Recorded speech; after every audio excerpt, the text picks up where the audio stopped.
Britain stands at a crossroads. That was the unmistakable message delivered by Prime Minister Keir Starmer as he took the stage at his party's annual conference. With a calm but determined tone, he painted a picture of a nation wrestling with its future, a country that must choose between renewal and what he called a slow but dangerous decline. Starmer opened with a stark warning, but there is another path. We can call it the path of decline, but in truth, it leads to ruin, to chaos, to Britain being poorer in every sense. His voice carried a note of urgency, as though to impress upon his audience that this was not a distant threat, but a real and present danger. He went on to describe how that path of decline often feels deceptively easy, and it's a tempting path because it asks nothing of people, makes no demands, suggests no difficulties. All you need to do is listen to politicians who tell you there's a quick fix, a miracle cure, tax cuts that magically pay for themselves, a wealth tax that somehow solves every problem. The Brexit lies on the side of that bus. Click here for your new country. The Prime Minister's words drew a mixture of nods and quiet murmurs in the hall, a reflection of shared frustration over years of political promises that failed to deliver. He warned that these illusions have not disappeared. We can all see these snake oil merchants on the right, on the left, but be in no doubt conference. None of them have any interest in national renewal because decline is good for their business. It was a pointed accusation, not just aimed at ideological rivals, but at the broader culture of political quick fixes that he said had stifled Britain's progress. Then Starmer turned his attention directly to one of Britain's most recognisable populist figures. I mean, think about it. When was the last time that you heard Nigel Farage say anything positive about Britain's future? He can't. He doesn't like Britain, doesn't believe in Britain, wants you to doubt it just as much as he does. So he resorts to grievance. They all do. He described these political agitators as profiting from cynicism and division. They want to turn this country, this proud, self-reliant country, into a competition of victims, saying to you, to working people, don't trust in each other. You can't fix this. This is not a great country. But here, Starmer's tone shifted from critique to defiance and then to pride. But it is, conference. It is a great country. It will always be a great country, a decent, pragmatic, tolerant, reasonable country that throughout history has stood its ground, stuck by its values and built its future without fuss. That's the Britain I'm fighting for, conference. A nation of resolve, a land of respect, a Britain built for all. The words were met with applause that rippled through the conference hall. In that moment, the speech became not only a call to reject divisive politics, but also a declaration of national identity. Shifting his focus beyond Britain's borders, Starmer addressed the ongoing crisis in the Middle East, acknowledging the new diplomatic push by Washington and conference. I welcome the new US initiative to bring peace to the Middle East. I strongly support efforts to end the fighting, release every hostage, and urgently scale up aid into Gaza. All sides must now come together to bring this initiative into reality. He reiterated Britain's support for a two-state solution, emphasising that it remained the most viable path toward lasting peace, because we must restart the hope of a two-state solution, a safe and secure Israel alongside the long-promised Palestinian state, a state that this country now recognises.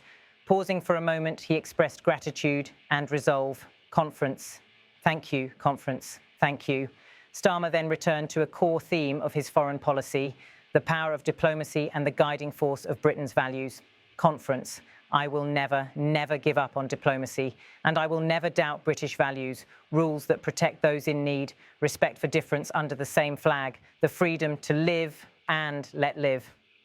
I will never doubt that these values make us strong in a world that preys on weakness. Here, the Prime Minister made his message personal. How could I? The progress, the prosperity, the peace I've seen throughout my life, the journey I've been on from a working-class background to this, I owe everything to this country and its values. His voice softened as he addressed the growing disillusionment among ordinary Britons. But working people, they're losing faith, they're ground down. Politics has made them question Britain. Starmer empathised with the public's frustration.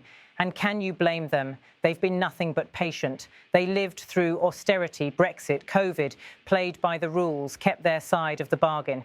But time and again, politics ducked the challenge of renewal. He pointed to the decline of institutions and spaces that once bound communities together. their high street, their pubs, their youth clubs, the places that shape a life, that create a common memory, struggling against the tide of decline. The Prime Minister warned that his own party could not afford to become defenders of the current system when it had so clearly failed so many. That is why we must never, never find ourselves defending a status quo that manifestly failed working people. This moment, sober, candid and self-reflective, underscored Starmer's larger message that renewal would require not only policy changes, but also a profound cultural shift in British politics. Throughout the speech, the tone was steady and measured, more earnest than fiery. Rather than rely on rhetorical flourish, Starmer offered a narrative shaped by lived experience, one that underscored his belief that the country's values were strong enough to meet the challenges ahead. He spoke of Britain's long history of pragmatism and perseverance, a nation that had, time and again, built its future without succumbing to panic or division. That, he argued, was the spirit needed now more than ever. Starmer's vision contrasted sharply with what he described as the politics of grievance, a politics that, in his view, seeks to pit communities against one another and undermines confidence in the nation's future. He warned that these forces would continue to flourish unless confronted directly by leaders willing to demand more from politics and more from the public. The Prime Minister's focus on British values, fairness, respect, pragmatism, was also a reminder of what he believes has kept the country united through turbulent times. By evoking his own journey from a working-class background to the highest political office, he sought to demonstrate that those values were not abstract ideals, but lived realities. Starmer framed Britain's current challenge as more than a political struggle. It was, he suggested, a moral test, one that would determine whether the country could still come together to chart a shared path forward. The applause that followed many of his statements reflected not only agreement, but also a recognition that his words were rooted in the frustrations and hopes of ordinary citizens. By the end of his address, Starmer had painted a portrait of Britain as a nation at a decisive moment, a nation capable of renewal, but still vulnerable to the allure of division and decline. His speech was both a critique of the past and a call to action for the future. In his telling, the work ahead will be neither easy nor quick. It will require confronting uncomfortable truths about political failures, resisting the seductions of populist grievance, and rediscovering a sense of collective purpose. But he insisted that Britain's history and its enduring character proved that such renewal was possible. The conference closed with the Prime Minister's words echoing in the hall, that Britain's greatness has always come not from slogans or quick fixes, but from the resolve of its people and the strength of its values. Those, he argued, remain the nation's most reliable compass as it navigates the choices ahead.